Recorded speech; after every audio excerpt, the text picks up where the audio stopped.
बहजोई महाविद्यालय बहजोई के YouTube channel पर मैं सलोनी रस्तोगी आप सभी का स्वागत करती हूँ। आज हम एमए द्वितीय वर्ष की बाल विकास में से किसी एक टॉपिक के बारे में चर्चा करेंगे। तो आज का हमारा टॉपिक है प्रतिभाशाली बालक यानी गिफ्टेड चिल्ड्रन। प्रतिभाशाली बालक क्या होता है, इसकी क्या विशेषताएं हैं, कितने प्रकार के होते हैं, इन सभी के बारे में आज हम पढ़ेंगे। तो सबसे पहले जान लेते हैं कि प्रतिभाशाली बालक होता क्या है। तो जहाँ एक और निम्न बुद्धि लब्धि के आधार पर कुछ बालकों को मंदबुद्धि कहा जाता है, वहीं दूसरी ओर औसत से अधिक बुद्धि लब्धि होने पर बालकों को प्रतिभाशाली कहा जाता है। इनकी बुद्धि लब्धि 130 से 140 से अधिक होती है। ये हमारा प्रतिभाशाली बालक कहलाता है।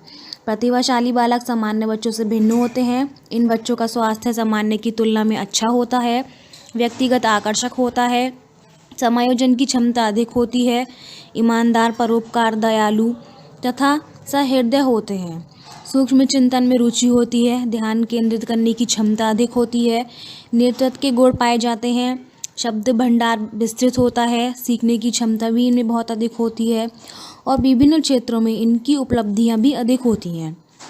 ये बालक समाज का महत्वपूर्ण अंग होते हैं।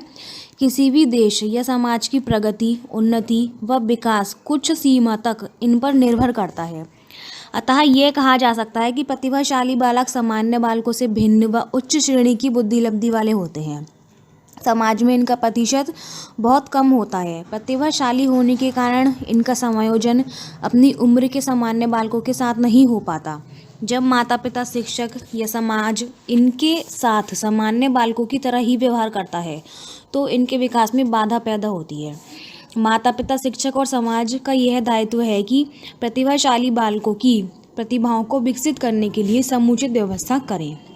ये हमारा प्रतिभाशाली बालक कहलाता है। अब देख लेते हैं प्रतिभाशाली बालकों के कितने प्रकार हैं। तो प्रतिभाशाली बालक जो है वो दो प्रकार का होता है। पहला है संपूर्ण प्रतिभाशाली बालक। संपूर्ण प्रतिभाशाली बालक वे होते हैं जिनकी बुद्धि लब्धि उच्च श्रेणी की होती है। वे सभी विषयों और कार्यों में समान रुचि लेते हैं। उनके लिए कोई भी कार्य या विषय कम या अधिक महत्वपूर्ण नहीं होता। वो संपूर्ण प्रतिभाशाली बालक कहलाता है। विशिष्ट प्रतिभाशाली बालक वो होते हैं, इन बालकों की बुद्धि लब्धि तो उच्च श्रेणी की होती है किंतु ये सभी विषयों व कार्य में सामान्य रुचि नहीं लेते, बल्कि किसी विशेष क्षेत्र में अधिक प्रतिभा रखते हैं, जैसे संगीत, चित्रकला, हस्तकला, गणित, विज्ञान आदि अन्य विषय में साधारण होते हैं। विशिष्ट प्रतिभाशाली बालक जो है वो सिर्फ एक ही विषय में रुचि लेगा, लेकिन संपूर्ण प्रतिभाशाली बालक जो है वो सारे विषयों में रुचि ले सकता है। तो ये इसके प्रकार थे। अब बात कर लेते हैं प्रतिभाशाली बालकों की विशेषताएं कौन कौन सी हैं।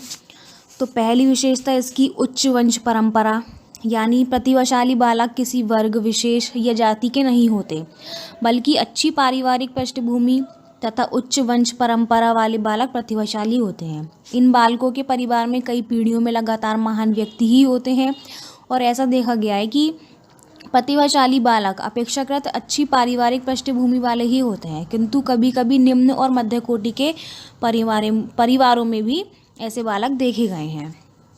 तो वो उच्च वंश परंपरा होता है। उसके बाद आता है अच्छा स्वास्थ्य, यानी प्रतिभाशाली बालक अपनी समान आयु के बालकों से अधिक स्वस्थ व विकसित होते हैं और जन्म के समय भी इन बालकों की लंबाई, भार, शारीरिक गठन सामान्य बालकों की तुलना में अच्छा होता है। जन्म के बाद इनका विकास विभिन्न क्षेत्रों में शीघ्रता से होता है।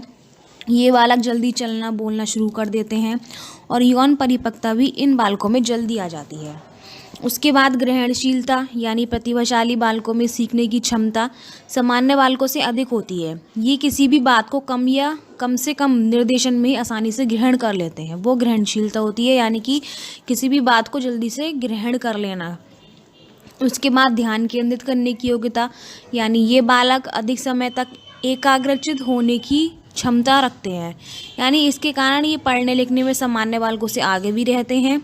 इनमें चिंतन, मनन और कल्पना शक्ति अधिक होती है। उसके बाद शिक्षा तथा शैक्षिक उपलब्धियां, यानी ये बालक शिक्षा के क्षेत्र में सामान्य बालकों से आगे रहते हैं और इनकी शैक्षिक उपलब्धियां भी अधिक होती हैं। उसके बाद आता है खेल, यानी प्रतिभाशाली बालक अपने हम उम्र बच्चों के साथ खेलना पसंद नहीं करते। वे अपनी आयु से अधिक वाले बालकों के साथ खेलते हैं। यानी जो प्रतिभाशाली बालक होते हैं वो हम जो उनकी उम्र का होता है उसके साथ खेलना पसंद नहीं करेंगे, बल्कि अपनी आयु से अधिक बालकों के साथ खेलना पसंद करते हैं।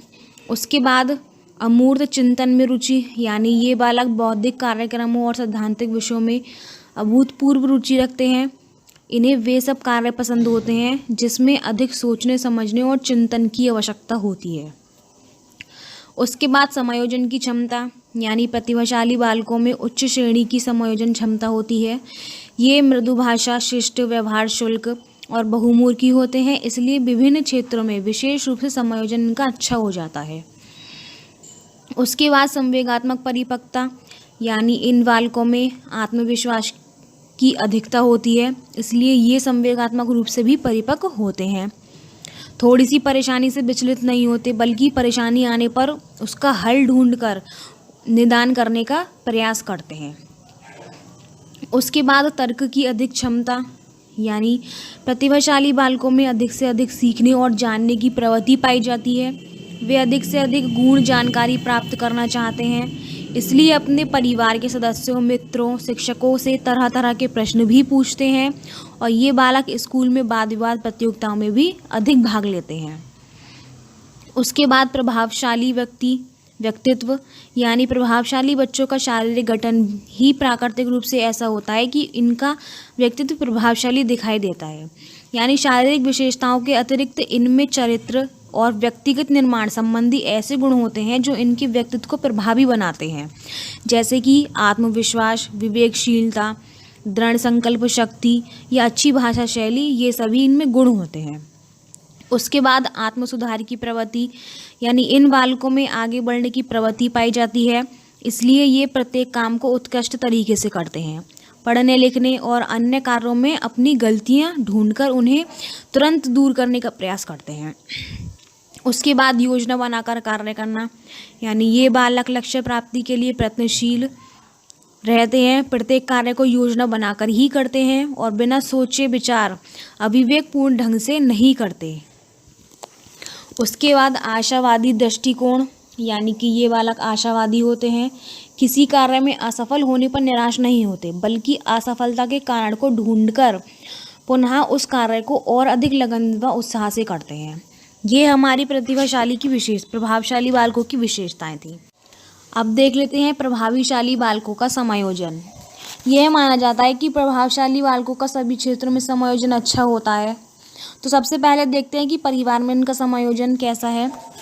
तो प्रभावशाली बालक पारिवारिक समायोजन तब नहीं कर पाते जब परिवार के सदस्य उन्हें सामान्य बालक ही समझकर साधन व सुविधाएं प्रदान करते हैं, जबकि प्रभावशाली बालक परिवार से अपने विकास के लिए अधिक साधन व सुविधाओं की अपेक्षा करता है। प्रभावशाली बालक जिज्ञासु प्रवृत्ति के होते हैं। वे अपने माता पिता से अपनी आयु से अधिक आयु के बालकों के समान प्रश्न पूछते हैं, तर्क करते हैं। जब माता पिता द्वारा प्रश्न पूछने पर उन्हें डांटा जाता है तथा उनकी समस्याओं का समाधान नहीं किया जाता तो वे तनावयुक्त रहने लगते हैं और ये बालक स्वतंत्र रूप से कार्य करना चाहते हैं।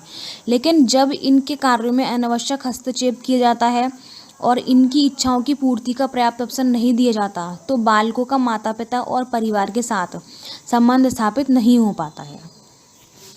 उसके बाद आता है विद्यालय में समायोजन, यानी विद्यालय में जब इन बालकों को शिक्षक और सहपाठी किताबी कीड़ा कहकर संबोधित करते हैं तो उन्हें अपनी प्रतिभा खराब लगने लगती है और ये बालक अपने शिक्षकों से तरह तरह से प्रश्न पूछते हैं। शिक्षक द्वारा जब उन्हें डांट कर बैठा दिया जाता है तो इन बालकों के मन में शिक्षकों के प्रति अनादर का भाव उत्पन्न होता है। ऐसी स्थिति में ये बालक स्कूल नहीं जाना चाहते और सहपाठियों से लड़ाई झगड़ा करते हैं। उसके बाद सामाजिक समायोजन, यानी प्रभावशाली बालकों को सामाजिक समायोजन में भी समस्याओं का सामना करना पड़ता है। ये बालक अपनी से बड़ी उम्र के बालकों के साथ खेलना चाहते हैं और जब उनके साथ खेलते हैं तो बड़े बालक उनसे हार जाते हैं और वे उन्हें अपने साथ खिलाना पसंद नहीं करते। ऐसी स्थिति में उनके सामने यह समस्या रहती है कि वे किसे अपना मित्र बनाएं और किसको अपना मित्र नहीं बनाएं। तो ये थे प्रभावशाली बालकों का समायोजन। तो इसी के साथ आज का जो हमारा टॉपिक है प्रभावशाली बालक वो समाप्त होता है। धन्यवाद।